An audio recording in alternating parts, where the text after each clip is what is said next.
ময়মনসিংহের মুক্তাগাছায় মেয়ের জামাইয়ের হাতে শাশুড়ির খুনের ঘটনা। অভিযুক্ত মনির হোসেনকে গ্রেপ্তার করেছে police bureau of investigation PBI. শনিবার দিবাগত ভোররাতে কুমিল্লা সদরের কুটবাড়ি কুমিল্লা বিশ্ববিদ্যালয় এলাকা থেকে তাকে গ্রেপ্তার করা হয়েছে। রবিবার ৪ মে বিকেলে প্রেস ব্রিফিংয়ের মাধ্যমে এ তথ্য জানান police PBI police super Mohammad Rafiqul. PBI জানায়, গত ১ মে রাতে ময়মনসিংহের মুক্তাগাছা উপজেলা দুল্লা ইউনিয়নের হরিরামপুর গ্রামের ব্যাপারী বাড়ি এলাকায় মনির হোসেন তার স্ত্রী ও শাশুড়ির সঙ্গে ঝগড়া করে এক পর্যায়ে মনিরের হাতে থাকা ছুরি দিয়ে স্ত্রীকে আঘাত করে। শাশুড়ি ফজিলা খাতুন বাধা দিলে মনির হাতে থাকা ছুরি দিয়ে তাকেও আঘাত করেন।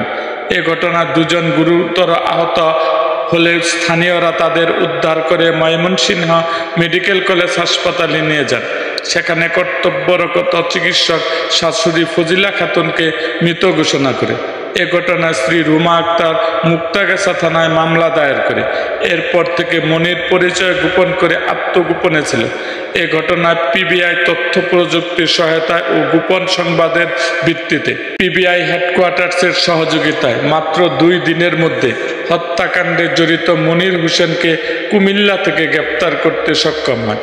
রবিবার মনিরকে আদালতে সোপর্দ করা হলে তিনি আদালতে নিজেকে সম্পৃক্ত করে স্বীকারোক্তিমূলক জবানবন্দি দেন। এরকম আরও ভিডিও পেতে এবং রাজনৈতিক অঙ্গনের নানা ঘটনা ও ইতিহাস জানতে আমাদের মুক্তাগাছার ইতিহাস মিডিয়া ইউটিউব চ্যানেলটিকে সাবস্ক্রাইব করুন এবং পাশে থাকা বেল আইকনটি বাজিয়ে দিন।